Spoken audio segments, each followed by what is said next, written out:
어려서부터 예배 연주자로 섬겨오던 그는 그를 늘 괴롭혔던 것은 용납과 인정의 문제였습니다.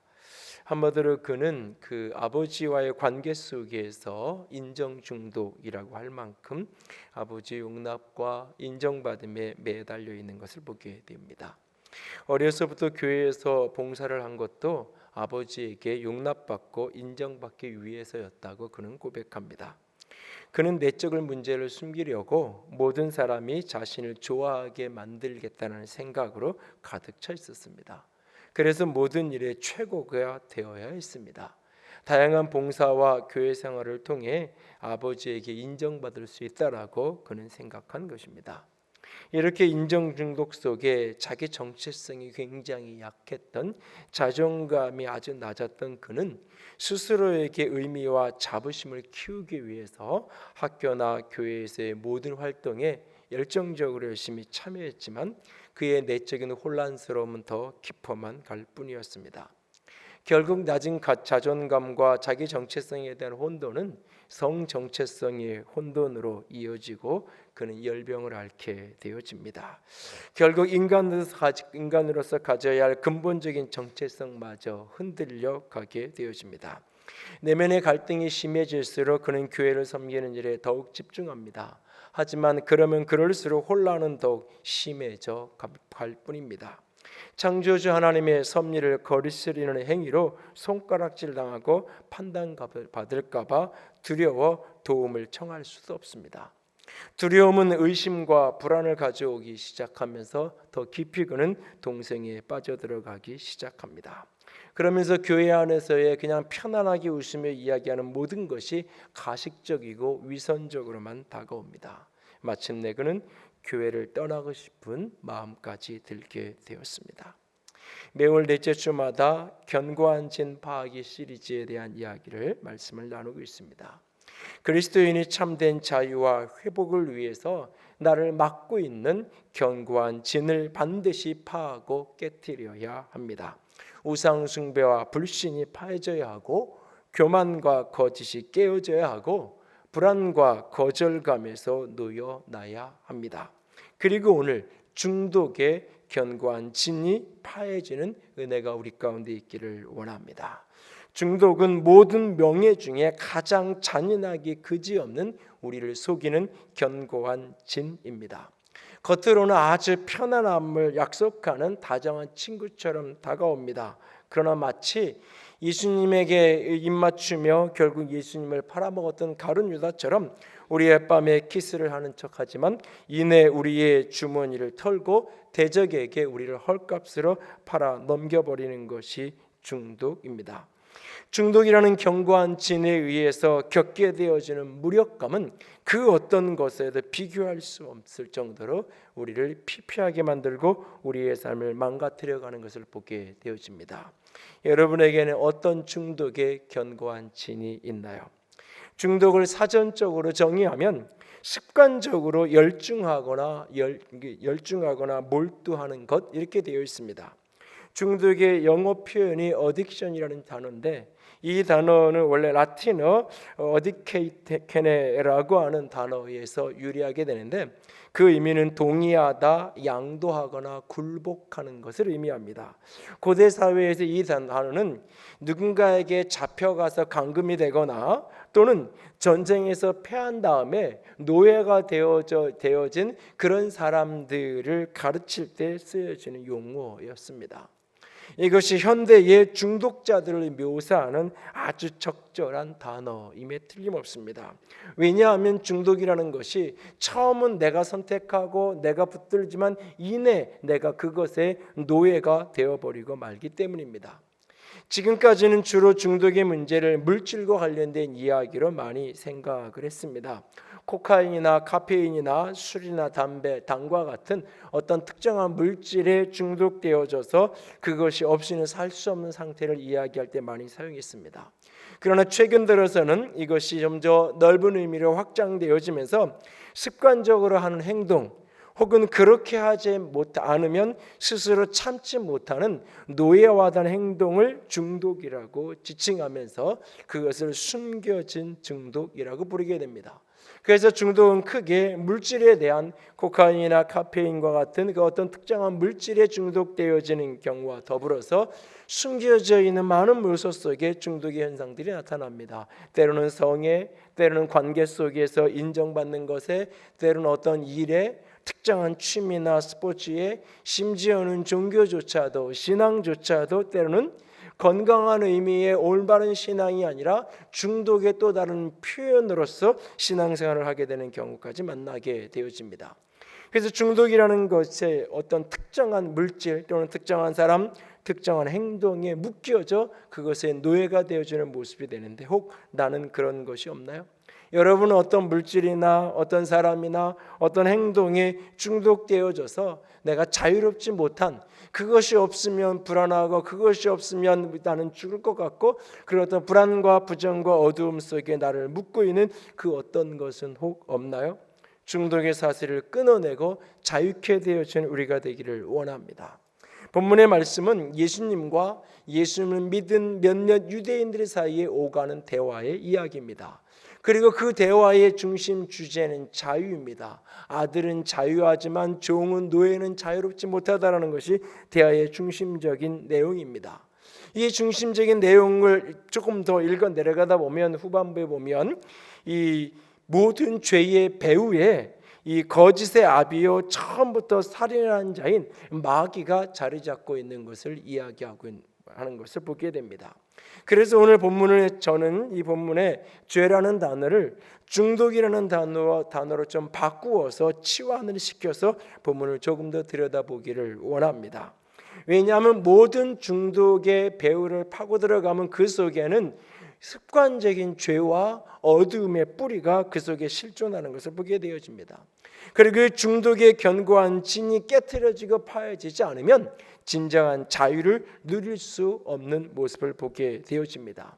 오늘 이 본문의 말씀을 통해서 죄의 사슬, 더 나아가서는 중독의 사슬이 끊어지고 참으로 자유케 되어지는 축복이 우리 가운데 있기를 원합니다. 어떻게 해야 될까요? 첫 번째로 생각의 전환이 필요합니다. 인식하고 인정하는 생각의 전환, 생각의 변화로부터 중독으로부터 놓여나는 것은 시작됩니다. 중독의 이면에는 그 이면에 깔려있는 기본적인 욕구는 어떤 것이냐면 흥분을 추구하고 긴장을 완화하려는 욕구가 그 밑바닥에 깔려 있습니다. 흥분 추구의 자극과 긴장을 완화시키는 것, 이것을 하나로 묶으면 이것을 쾌락이라는 단어로 통합할 수 있을 것입니다. 그 욕구가 기본적으로 깔려 있어요. 누군가가 술에 중독되어 있다면 그는 그 술을 마시는 것을 통해서 흥분을 유지하기 원하는 겁니다. 그 술이 없으면 흥분을 유지할 수 없는 거예요. 동시에 그 술에 의해서 긴장이 완화되는 것을 경험하는 거예요. 술이 없으면 긴장 상태가 완화되지 않으면서 그 진상 상태가 더 심화될 뿐이고 이것을 그 스트레스 상황을 견뎌낼 수가 없는 것입니다. 그래서 또다시 술을 찾게 되어지는 것입니다. 이렇게 흥분과 긴장 완화, 때로는 이것을 동시에 이것에 집착하게도 되고 때로는 특정한 하나에 집착될 때 그것이 중독의 현상으로 나타나게 되어집니다. 그래서 중독이라는 것은 그 어떤 행위를 바꾸는 것, 물질에 중독된 사람은 물질 자체를 끊어내는 것, 그것이 문제의 본질이 아니에요. 그 내면에 흥분 추구와 긴장 완화라는 심리적인 요소가 밑바닥에 먼저 선행되기 때문에 이 내면에서부터 치유는 이루어져 가야 합니다. 특별히 이 내면에서 생각의 전환에서부터 이 중독의 치유는 자유는 시작이 됩니다. 우리가 분명하게 인식해야 될 것 하나가 있는데 우리를 둘러싸고 있는 문화적인 사회적인 환경은 우리를 끊임없이 중독적인 삶으로 우리를 자극하고 있다는 사실입니다. 남아프리카 출신의 기독교 심리상담학자로서 플러신학대학원의 심리대학 원장을 오랫동안 역임했던 아치볼드 하트의 참을 수 없는 중독이라는 책이 있습니다. 중독에 빠져있는 현대인들을 돕기 위한 그 책에서 그는 모든 이야기를 시작하는 가장 기본적인 전제 하나를 이렇게 서술하고 그의 책을 시작합니다. 모든 인간, 특별히 현대인은 중독될 수밖에 없고 중독 안에 살아가고 있다라고 그는 진단합니다. 오늘 현대의 삶이 여러분들이 혹시 피곤하고 그래가지고 별 의미 없이 케이블 TV 리모컨을 그냥 5초 이상 잘 한 채널에 머무르지 않으면서도 그냥 이렇게 무심코 쭉 이렇게 넘겨본 적이 있나요? 그 모든 이 세상이 오늘 우리에게 주는 메시지의 핵심 메시지는 뭐냐면 끊임없이 어떤 흥분을 자극하는 자극제를 찾아다니라는 겁니다. 나를 흥분시킬 수 있는 어떤 것을 끊임없이 취하고 가져야 된다고 이야기합니다. 그리고 오늘 긴장 상태에 그냥 머물러 있는 것, 그것은 어리석은 것이고 잘못된 것이라고 그렇게 우리를 요구합니다. 그래서 세상은 끊임없이 우리가 어떤 흥분 속에 쾌감 속에 놓여 있어야 되고, 긴장 상태라는 것은 끊임없이 벗어야 될 것이고 회피하고 떠나야 될 상황이라고 우리에게 자극합니다. 그 긴장을 안고 살아가고 때로는 흥분을 절제하면서 자극을 제한하며 살아가는 삶을 어리석은 삶이요 미련한 삶이라고 세상은 끊임없이 우리에게 메시지를 주고 있어요. 그래서 특별히 현대를 사는 우리들에게는 이 중독적인 그런 현상들은 많은 사람들에게 조금만 사람들을 가까이서 들여다보면 다양한 요소 속에 중독되어져 있는 모습을 발견하게 됩니다. 아니, 아직 내가 중독의 현상이 없다 할지라도 잠재적인 내면에 그런 중독의 모습들을 안고 살아가는 모습을 보게 되어집니다. 우리가 분명하게 생각 속에서 인식해야 될 것이 뭐냐? 현대를 사는 우리들에게 많은 중독의 위험에 나는 노출되어 있다는 것을 인식해야 돼요. 그리고 또 하나 그것을 인식하는 것으로 끝나지 않고 인정해야 돼요. 그 노출된 중독에 나는 연약한 자라는 사실이에요. 나는 그 유혹 앞에서 쉽게 넘어갈 수밖에 없는 연약함이 내 안에 있다는 것을 인정해야 합니다. 사람들은 나는 그와 같지 않다라고 이야기합니다. 분명히 객관적인 진단은 당신은 지금 관계 중독이라고, 당신의 지금 모습은 일 중독이라고 아무리 옆에서 이야기해도 본인은 그것을 인정하지 않습니다. 나는 중독될 사람이 아니라고 사람들은 쉽게 생각합니다. 아니요, 내 안에 중독의 연약한 그 죄성이 우리 속에 있다는 사실이에요. 지금은 그 호주에서 YN 스텝으로 이렇게 사역하시는 선배가 있는데, 대학 시절에 그 선배가 이제 학교 바로 앞에서 사당동 학교 앞에서 어머니랑 이제 같이 이제 이렇게 살았는데, 이 선배가 어느 날 그 게임에 이렇게 빠져가지고 이렇게 아마 스타크래프트가 초기에 나왔을 때 그 정도 된 것 같은데, 하여튼간 거의 그냥 며칠 밤을 새우면서 막 게임을 하고 그런 거예요. 어느 날 이제 그 형님 댁에 가끔 이제 가서 이제 어머니가 차려주는 식사도 하고 그런 기억이 있는데, 어느 날 갔더니 어머니가 맨날 게임만 하고 잠은 안 자고 저런다고 그러시더라고요. 그러고 나서 이제 얼마나 지났는데 그런 얘기를 하세요. 도대체 우리 아들이 저 게임이 뭐길래 저렇게 빠져 있는지 모르겠다고 어머니가 어느 날 날 좀 가르쳐 달라고 어떻게 하는 건지 그래가지고 그렇게 배운 거예요. 그러더니 그 다음 날부터 어머니가 밤새서 이제 컴퓨터 게임을 하면서 이렇게 재밌으니까 우리 아들이 그러는구나라고 이제 이해를 하셨다고. 그래서 뭐 재밌는 마음대로 하라고. 그래서 할 만큼 하다가 이제 끊고 정리가 됐던 기억이 있는데요. 나는 아니라고, 저 아들이 왜 저러는지 모르겠다고 했는데 막상 해보니까 재밌고 막상 해보니까 빠져들어가는 거잖아요. 중독이라는 게 나는 괜찮아, 나는 아니야, 아니요, 나도 그럴 수 있어요. 그것을 인식하고 인정하는 것에서부터 사실은 중독되어지지 않고 중독되어 있다 할지라도 그것에서 자유케 되는 것이 시작되는 거예요. 본문에 예수님이 그 유대인들과의 대화 속에서 자유에 대한 이야기를 화두로 올립니다. 그럴 때 사람들은 이야기해요. 난 아브라함의 자손으로 함부로 한 번도 나는 종이 된 적이 없는데 왜 나한테 자유에 대한 이야기를 하느냐라고 반문해요. 한 번도 종된 적이 없다라고. 자기 자신도 종될 수 있다라는 것을 인정하지 않아요. 그래서 죄를 짓는 자마다 죄의 종이라 죄의 노예가 되는 거다. 그냥 내가 어떠다 한 번 죄를 짓는 게 아니라 그것은 내가 죄의 종이 되는 노예가 되는 현상이다. 그것으로부터 자유케 되어지는 그 문제를 지금 내가 이야기하는 것이다 라고 주님이 말하고 있어요. 나는 중독되지 않는다고 중독에서는 자유로운 사람이라고 스스로 생각합니다. 그러나 어느 날 나도 그와 같을 수 있다는 사실을 잊지 않기 원합니다. 그는 직장 생활을 하면서 매일 야근을 하고 퇴근길에 술로 하루의 피로와 스트레스를 푸는 것이 습관화되어 버린 사람입니다.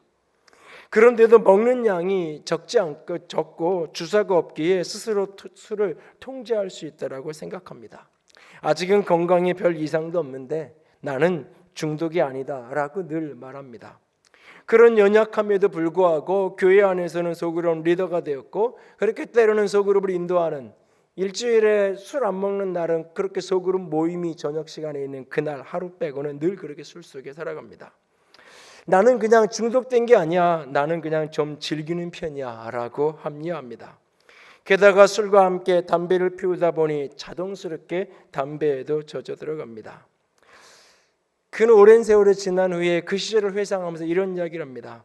내가 그 중독으로부터 자유롭게 자유할 수 없었던 중요한 이유가 두 가지 있다라고 그런 말합니다. 내가 그것에서 헤어날 수 없었던 이유 하나는 나는 마음만 먹으면 언제든지 중독을 끊을 수 있어 라고 하는 이 자기 확신, 또 하나는 나는 다른 사람들과 다르다라고 하는 교만. 나는 맘만 먹으면 얼마든지 끊을 수 있어, 나는 저런 사람들하고 달라. 그것이 끊임없이 자신을 그 속에서 허우적거리게 만들었다고 그런 고백합니다. 그리고 어느 날 깨달은 이후에 공동체 속에서 자기 자신을 고백하면서 내 스스로 나는 이것에서 끊을 수 없고 자유롭게 될 수 없다는 것을 인정하고 나를 도와달라고 요청하고 함께 기도를 부탁하면서부터 치유의 여정이 시작되었다고 고백합니다. 창세기를 어느 날 기회가 되시면 특별히 야곱의 생애를, 야곱의 관계적인 측면을 중심으로 해서 야곱의 생애를 한번 읽어보세요. 야곱은 늘 관계 속에서 늘 중독되었던 사람이에요. 그 사람이 없으면 살 수 없겠다는 사람이에요. 한 여인을 위해서 17년 종사를 하는 거예요. 이건 비정상이에요. 여기 특별히 이렇게 결혼하는 분들이 거의 안 보이는데, 그런 형제가 있으면 반드시 결혼하면 안 돼요. 인생이 그건 비참해질 수밖에 없어요. 비참해질 수 없어요. 그걸 보고 와, 라헬은 행복했겠다. 아니에요. 한 여인을 위해 그건 집착이지 그건 사랑이 아니에요. 그 집착의 대상이 그것에 중독되어서 그 대상이 떠나고 나자 그 집착의 대상은 아들이 돼요. 요셉이 돼요. 그리고 요셉이 또 잃어버리고 나자, 그가 죽은 줄 알고 잃어버리고 나자 그의 또 다른 집착의 대상은 베냐민이 돼요. 끊임없이 그는 관계에 집착하고 그 관계에 묶여요. 자기의 존재 가치가 그 관계 속에 있는 거예요. 라헬이 사라지면 내 인생은 존재로 의미가 없는 거예요. 사랑이라고 생각하지만 그것은 중독일 뿐이에요. 그것을 그의 아들 유다가 정확히 보고 있어요. 어느 날 그는 창세기 44장에 그렇게 얘기해요. 아버지의 생명과 이 아이의 생명이 묶여 있습니다 라고 이야기해요. 야곱의 인생은 베냐민의 인생과 묶여 있다는 거예요. 이 묶임은 이건 속박이에요. 이건 일종의 관계적인 의미의 중독일 수 있어요. 그것이 끊어져야 돼요.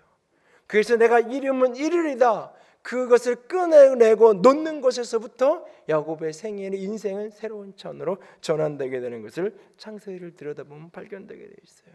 오늘 저 여러분 가운데 어떤 중독의 현상들이, 그것이 어떤 특정한 물질, 술이든 담배든 당이든 카페인이든 어떤 특정한 물질이든지, 아니면 그것이 성이든 관계든 종교든 일이든 특정한 취미, 특정한 스포츠, 특정한 행동이든지, 오늘 내가 그것이 없으면 내가 살아야 될 존재의 의미를 느끼지 못하는, 그래서 그것에 속박되어 그 속에 노예가 되어져 버린 그런 모습이 내 안에 여기 있지 않나요? 나도 그럴 수 있다는 것을 인식하고 인정하는 것에서부터 자유가 시작됨을 잊지 않기를 원합니다. 생각 속에서 인식하고 인정해야 됩니다. 그리고 두 번째는 결단해야 됩니다. 신뢰하기로 결단하고 수용하기로 결단해야 됩니다. 하나님만을, 예수님만을 신뢰하기로 결단해야 됩니다. 무엇을 신뢰하냐? 그분은 나를 자유케 하기 원한다라는 사실을 믿어야 됩니다. 과거에 이 개역 개정판이 나오기 이전에 개역 한글판 성경에는 구속이라는 단어가 있었어요. 그래서 요즘에도 가끔 찬양이나 어떤 책을, 기독교 서적을 읽으면 구속이라는 단어를 사용하는 경우가 종종 있어요. 구속이라는 단어가 우리가 일반 사회에서 오늘날 쓰여지는 단어는 어떤 사람이 잘못했을 때 가서 가두는 게 구속이에요. 그 사람은 제 죄를 졌을 때 그 사람을 수소하기 위해서 그 사람의 생활을 제한해놓고 구치소에 가둬놓고 그 사람을 조사하는 것을 구속이라고 여겨요. 그래서 주님이 우리를 구속하신다, 우리를 죄로부터 구속하셨다라고 이야기하면 죄는 용서해 주는데 다시 우리를 당신의 노예로 우리를 이렇게 잡아서 가두는 걸로 그 말씀을 오해하는, 한자를 이해하지 못하는 거 오용하는 경우가 종종 있어요. 그래서 새로 번역을 하면서 구속이라는 단어를 다 바꿔서 그를 속량이라는 단어로 바꿔놨어요. 우리를 가두는 게 아니라 우리를 해방시키는, 자유케 하는, 풀어주는 의미의 단어로 그렇게 바꿔놓은 것을 보게 돼요. 그리스도는 주님은 우리를 자유케 하는 분이라는 사실을 믿어야 돼요. 신앙은 나를 또 다른 속박으로 끌고 가는 게 아니에요. 믿음은 나를 진정한 자유함으로 끌고 가는 거예요. 그래서 오늘 갈라디아서 5장 1절은 그리스도께서 우리를 자유롭게 하려고 자유를 주셨다라고 우리에게 말씀해요. 그리고 오늘 요한복음 본문에서는 예수님이 진리를 알지니 진리가 너희를 자유케 할 것이다 라고 말씀하고 계세요. 진리를 알지니 진리가 너희를 자유롭게 할 것이다 라고 말씀하세요. 많은 사람들이 좋아하는 구절입니다. 많은 집에 가운으로 걸려있는 구절입니다. 그러나 가장 대표적으로 오해되어지고 오용되어지는 구절입니다. 대부분의 기독교 사학을 가면 이 구절이 진리를 알지니 진리가 너를 자유케 하리라는 이 문구가 학교에 교훈으로 걸려있든지 교장선생님이나 이사장님실 방에 액자가 되어서 걸려있는 경우를 종종 봅니다. 사람들은 이 진리를 배움의 지식으로 이해합니다. 그래서 배움의 지식이 많으면 자유롭게 될 것이라고 사람들은 이야기합니다. 특별히 성경을 많이 알면 자유롭게 될 것이라고 말합니다. 성경을 아는 지식이 나를 절단코 자유롭게 할 수 없습니다. 사실은 지식을 많이 알면 알수록 세상은 자유로울 것이라고 이야기하지만 성경은 오히려 반대 이야기를 하고 있어요. 전서 12장은 오히려 이렇게 얘기해요. 공부를 많이 하는 것은 피곤할 뿐이다. 제가 우리 애들한테 안 가르쳐주는 성경 구절 중에 하나인데, 공부를 많이 하는 것이 오히려 인생, 공부하는 것 자체가 피곤할 뿐만 아니라 그 아는 것 자체가 나를 피곤하게 만드는 거예요. 여러분 스트레스가 많고 힘들면 그냥 뉴스만 일주일 다 끊어보세요. 내가 나와 관계 있는, 내가 꼭 다루어야 되고 핸들링해야 되는 일에 대해서만 지식을 축적하고 한 주간만이라도 그 나머지 정보와 지식에 대해 스스로 한번 차단시켜 보세요. 많은 스트레스가 줄어들어요. 많은 부분 자유로워져요. 사실은 지식이 나를 자유롭게 하는 게 아니에요. 진리를 알지니 진리가 너를 자유케 한다는 그 진리는 배움의 지식을 이야기하는 게 아니에요. 공부하는 것을 이야기하는 게 아니에요. 그것은 예수 그리스도를 가리키는 거예요. 예수 그리스도, 그분이 진리예요. 그분이 우리를 자유케 하시는 거예요. 그래서 본문을 읽어가면 35절 36절에 이렇게 말씀하시는 거예요. 아들이 너희를 자유롭게 하면 너희가 참으로 자유로울 것이다. 진리가 너희를 자유케 한다라고 이야기하고는 아들이 너희를 자유롭게 해야 자유로워질 수 있다라고 말해요. 그 진리가 아들이에요. 내가 곧 길이요 진리요 생명이라고 말씀하신 예수 그리스도, 그분이 진리예요. 성경에서 예수님을 만나면 자유로워지는 거예요. 성경의 지식이 나를 자유롭게 하는 게 아니라 진리를 통해 자유케 되어지는 축복이 우리 가운데 있기를 원합니다.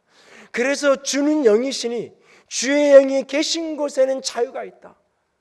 하안동 비전센터 로비에 이 구절을 새겨놓은 이유가 사실은 진리를 알지니 진리가 너희를 자유케 하라는 이 말씀을 새기고 싶었어요. 그런데 자꾸 이 진리라는 말을 사람들이 지식으로, 정보로, 공부 많이 하는 것으로 자꾸 오용해서 바꿔놓은 거예요. 진리 대신 예수 그리스도, 그분이 오늘 우리 가운데 영으로 거하시는, 진리의 영이 내 안에 충만케 되어지면 진정 자유를 누리며 자유로운 인생을 살아갈 수 있다라고 우리에게 말씀해요. 세상은 흥분과 긴장 완화, 끊임없이 무엇인가로부터 흥분되고 자극되고 살아야 된다. 그 자극제를 찾아다녀요. 끊임없이 긴장된 상황들을 어떻게든 깨트려야 된다라고, 피해야 된다라고 이야기해요. 안 되면 그것을 잊어야 된다라고까지 현실을 도피해야 된다고 세상은 이야기해요. 그러나 진리 안에서 예수 그리스도를 진정으로 만날 때 그것에서 우리는 진정한 자유, 참된 자유를 깨닫게 되고 알게 되어질 것입니다. 배우 최강희 씨가 CBS 새롭게 하소서에 나와서 자기 간증을 했던 이야기 가운데 짧게 일부분을 잠깐 보기로 합니다. 우울증으로 인해서 술과 담배 속에 빠져서 살던 아주 나정감, 자존감 속에 스스로를 자해하며 살아가던 자신의 삶에서 빠져나오게 된 그 이야기를 간증하는 부분인데요. 영상을 좀 열어주실래요? 저는 어렸을 때부터 언제 다 살지? 어릴 때부터요? 네, 꿈이 없다고 청소년들 많이 하잖아요. 그렇죠. 네, 전 공감해요. 그냥 빨리 이렇게 그래서 오늘 죽나? 내일 죽나? 미남은 방구를 찍을 때 지금 돌이켜 보니까 그게 우울증이에요. 되게 밝아요, 막 사람들한테. 펜다운 밖에서는? 심한 거죠. 그리고 정말로 안녕 안녕 하고 문 딱 닫으면 그냥 딱 닫으면서부터 눈물이 나고 불도 안 켜고 그래서 밥도 이렇게 뭐 먹을래? 뭐 나는 혼자 먹을래. 나는 시켜줘. 그래서 사람들이랑 먹으면 체하고 그래서 짜장면 같은 거 막 먹으면서 정말 한 입 딱 먹으면 눈물이 확. 자존감이 너무 낮은데 내까짓게만 이런 게 되게 심했어요. 저 막 이거 어떻게 보일래나? 예. 막 자해 같은 것도 하고 그랬어요. 자존감이 되게 낮았는데 제 피가 또 어떤 사람은 살아나고 그러니까 그냥 가는 거예요. 헌혈의 집에 골수기증하고 사람들이 막 넌 어떻게 그런 일을 했니? 그럴수록 저는 살기 힘들어졌어요. 속은 더 기쁨은 없고 그냥 세상에 생각해 보세요. 천사가 봉지에 술을 담아갖고 덜덜 떨면서 문 닫고 막 울고 손을 덜덜 떨면서 뭐라도 끊고 내가 좀 괜찮은 사람이고 싶은데 금연 금주 막 하루도 못 해요. 예배 내용은 기억이 안 나는데 예배가 끝나고 기도를 하는데 사람들이 엄청 뜨겁게 통성으로 기도를 하는 거예요. 네. 근데 제가 갑자기 눈물이 팍 터진 거예요. 그래서 이랬어요. 살려주세요. 살려주세요. 근데 그게 진짜였어요. 자존심이 확 내려가서 살려주세요. 근데 그게 잘 도착한 것 같아요. 그렇게 작게 신음했는데도 불구하고 네. 그렇죠. 그러고 제가 그렇게 얘기했던 것 같아요. 속으로. 기도를 했는지 모르겠어요. 저는 의지 박약인 거 아시죠? 의지 박약이잖아요. 이렇게 만드셨잖아요. 아무것도 끊을 수 없고 나는 이렇다고. 도와주세요. 했는데 일단 일 정도로 했어요. 제가 못 끊는 건 아니까 그런 생각을 해본 거예요. 몇 번 시도했다가 내가 이게 좋아서 하는 게 아니라 괜히 한다 하면서 담배 같은 경우는 괜히는 안 펴야지. 괜히는 안 필게요. 근데 피고 싶으면 필게요. 술 괜히는 안 먹을게요. 근데 정말 먹고 싶으면 먹을게요. 그렇게 했어요. 그리고 몇 번은 먹고 했는데 나중에는 먹으려고 괜히 먹는 것 같다. 조금 있다 좀 더 먹고 싶으면 먹어야지. 또 있다 또 괜히 먹은 것 같아. 그래서 괜히 피는 것 같아. 이렇게 했는데 세상에 그게 끊긴 거예요. 예수님, 제가 만난 예수님은 자유예요. 그리고 그게 세상의 어떤 자유보다 제가 진짜 자유라고 생각했던 모든 행동들을 해봤을 때 세상의 자유는 저를 진짜 자유롭게 하지 못했어요. 찝찝하고 다음에 수습해야 되고 결국 내가 점점 더 죽어갔는데 그 진짜 자유를 한번 맛보셨으면 좋겠어요. 제가 만난 예수님을 여러분이 만나기를 기도할게요. 남들이 보기에는 너무나 잘 사는 것 같지만 내면 속에는 낮은 자존감 속에서 끊임없이 씨름하던 그를 자유롭게 한 것은 하나님 살려주세요. 살려주세요. 자기 자신의 현실을 도피하지 않고 인정하는 것에서부터 거기서부터 치유가 시작되고 회복이 시작되는 겁니다. 많은 경우 중독이 나타나는 이유 중에 하나는 현실을 도피하려는 거예요. 자기 자신을 기만하려는 거예요. 자기 자신의 현실을 인정하고 싶어지 않고 자기 이익을 스스로 속이려는 그런 모습들이 나타나는 경우가 참 많아요. 불완전한 자기 자신을 있는 그대로 인정하게 될 수 있기를 원합니다. 하나님의 이 그리스도를 만나면 내가 자유케 될 수 있다는 그 신뢰의 믿음뿐만 아니라 오늘 지금 이 자리, 이 형편을 그대로 수용할 수 있는 믿음, 이것을 끊임없이 회피하고 숨기고 가리려고 하지 말고 불안할 때 불안한 내 모습을 그대로 인정하는, 두려울 때 두려운 자기 자신을 감추려고 애쓰지 않고 그것을 인정하는, 슬플 때 슬픈 자기 자신을 그대로 인정하는, 그렇게 자기 자신을 불완전한 것을 받아들이는 용기, 불완전한 속에서 삶을 살아갈 수 있는 용기, 그것이 우리를 중독되지 않도록 만듭니다. 사람은 인생을 살면서 내가 바꿀 수 있는 게 있고 바꿀 수 없는 것들이 있어요. 바꿀 수 없는 것들, 바꿀 수 있는 것들은 그 불완전하고 부정적인 바꿀 수, 그런데 바꿀 수 있어요. 이건 바꿔가면서 하는 거예요. 그것을 변화시키고 바꿔가는 게 인생이에요, 사실은. 그러나 많은 것들은 바꿀 수 없는 것들이 있어요. 그냥 그 불완전한 채로 안고 살아야 되는 것들이 있어요. 그것을 수용하는 것이 사실은 믿음의 또 다른 모습이에요. 이것이 나를 향한 하나님의 최선이고 하나님의 축복이라고 믿고 그것을 수용하고 그 속에서 삶을 살아가는 거예요. 며칠 전에도 아버님을 만나서 이렇게 식사를 이렇게 나누면서, 이제는 연세가 80이 다 되시니까 뭐 이렇게 관절이 안 좋으셔서 이렇게 걷는 것도 불편하고 뭐 이런저런 모습들이 있어서 어머니가 옆에서 이런저런 얘기를 하세요.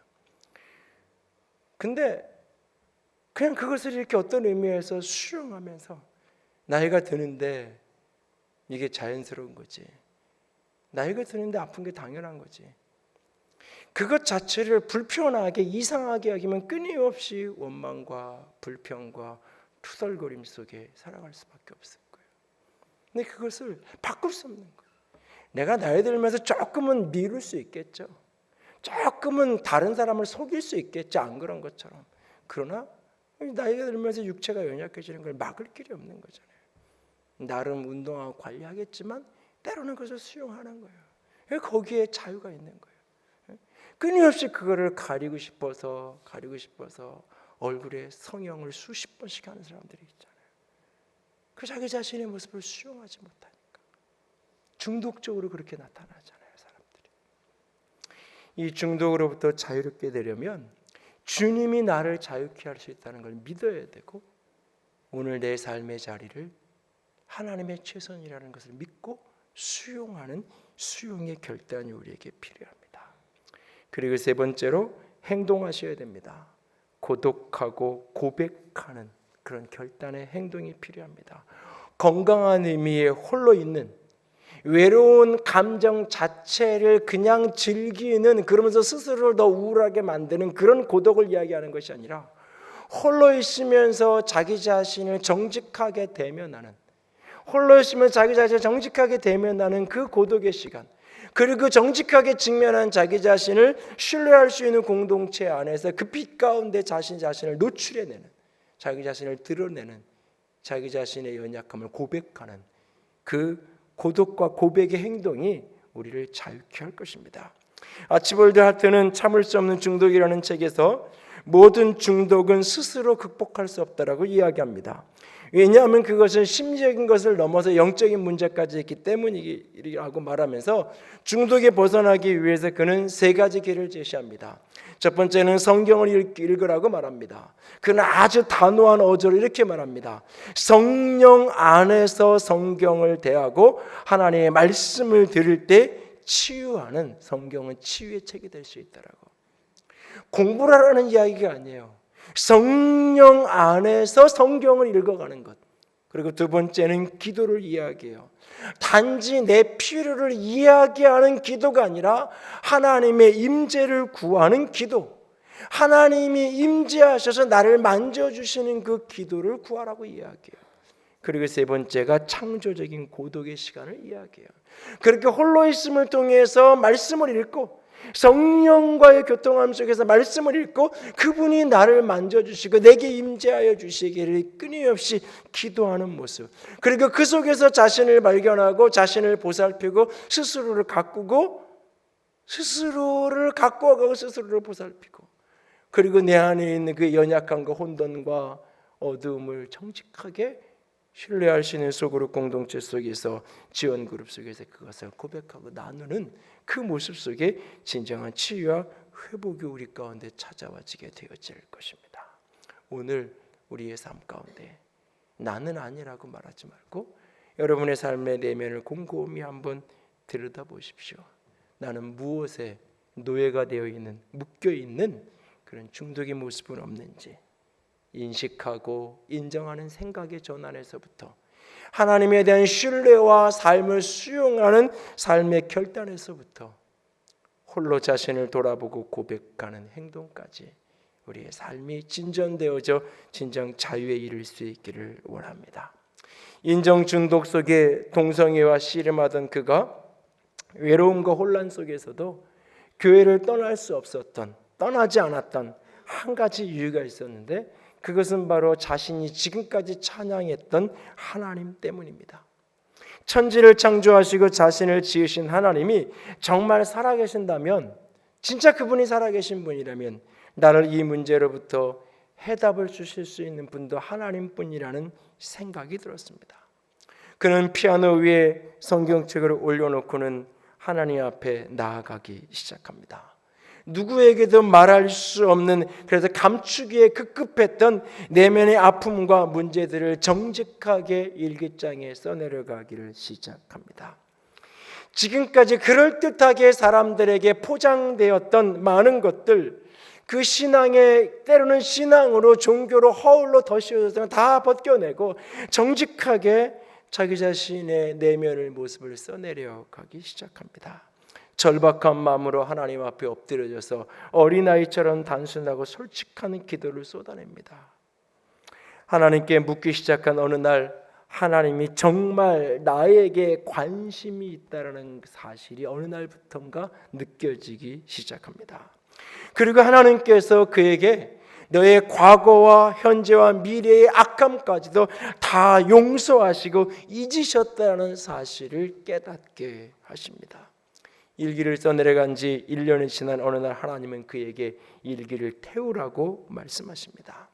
한 페이지 한 페이지를 태워가면서 가슴 깊은 곳에서의 흐느낌과 끔찍한 비밀도 함께 그렇게 불태워져 갑니다.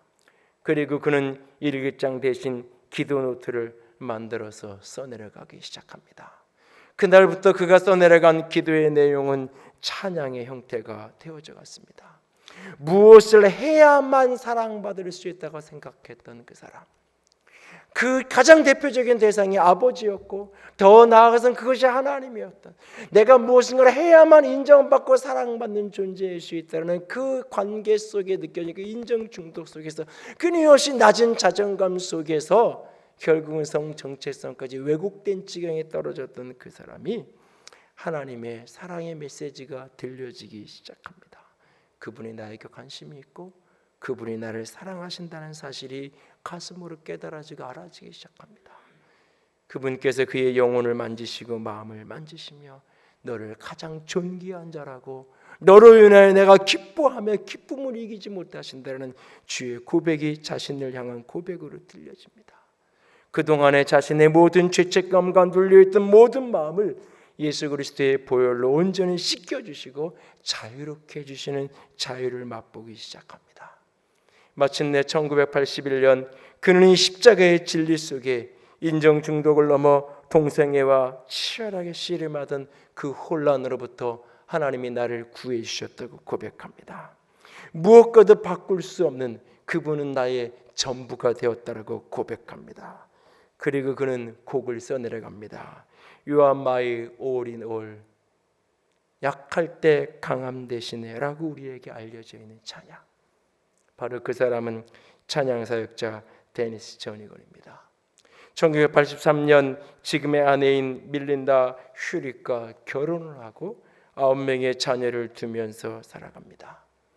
지난날 동성애를 극복했던 자신의 과거에 대해서 털어놓는 것이 큰 용기가 필요했지만 폭력과 이혼과 동성애와 중독과 자살 속에 황폐화되어져 가는 사람들이 눈에 들어오면서 그들을 위한 치유와 회복의 통로로 자신의 인생이, 자신의 삶이 드려지기를 소망하면서 간증과 더불어서 그는 찬양합니다.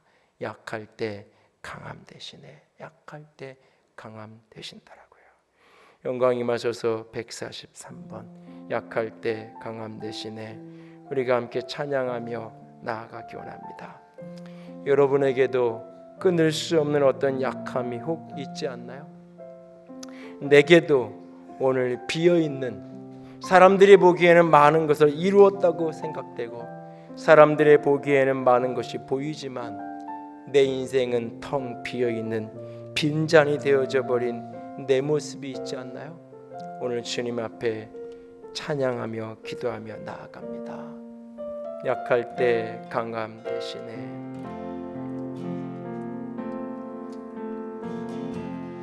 약할 때 강함 대신에 나의 보배가 되신 주 나의 모든 것 주 안에 있는 보물을 나는 포기할 수 없네. 주 나의 모든 것 십자가 죄사하셨네. 십자가 제사하셨네. 주님의 이름 찬양해. 주 나의 모든 것 쓰러진 나를 세우고 쓰러진 나를 세우고 나의 빈잔을 채우네. 주 나의 모든 것 예수 어린 양 어린 양 존귀한 이름 예수 어린 양 존귀한 이름.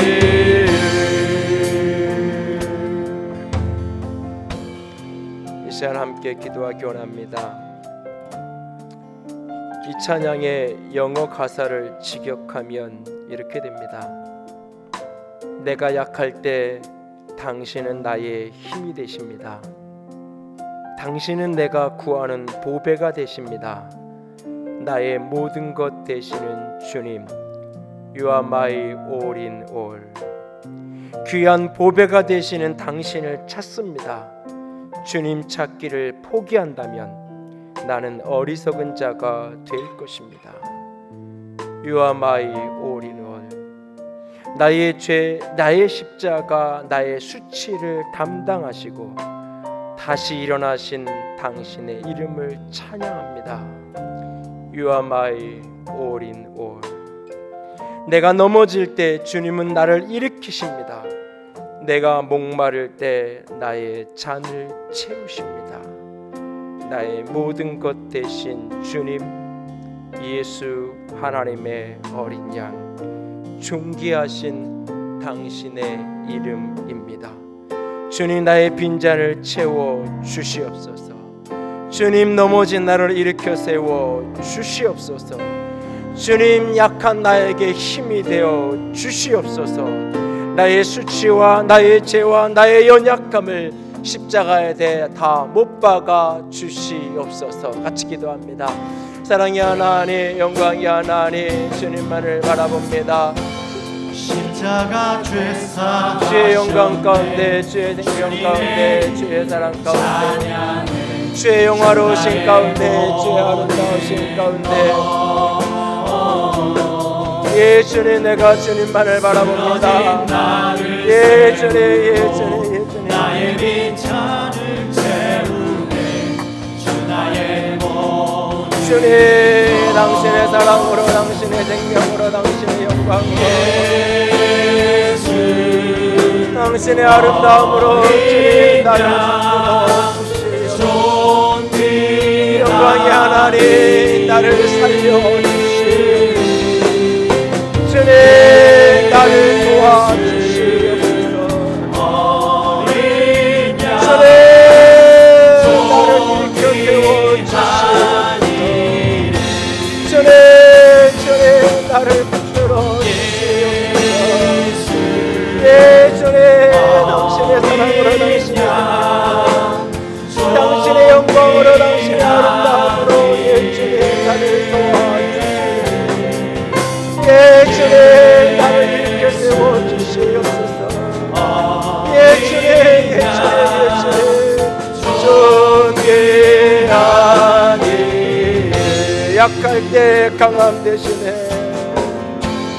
약할 때 강함 대신에 나의 보배가 되신 주님, 주 나의 모든 것,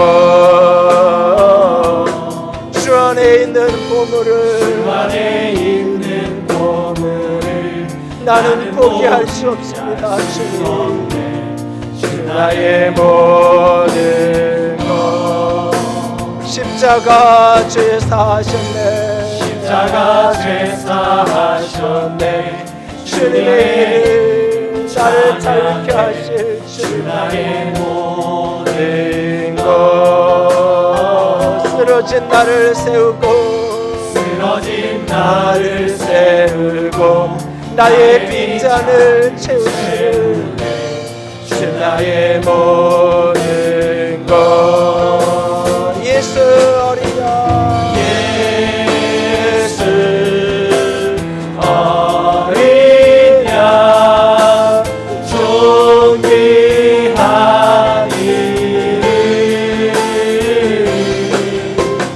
예수 어린 양 존귀하니.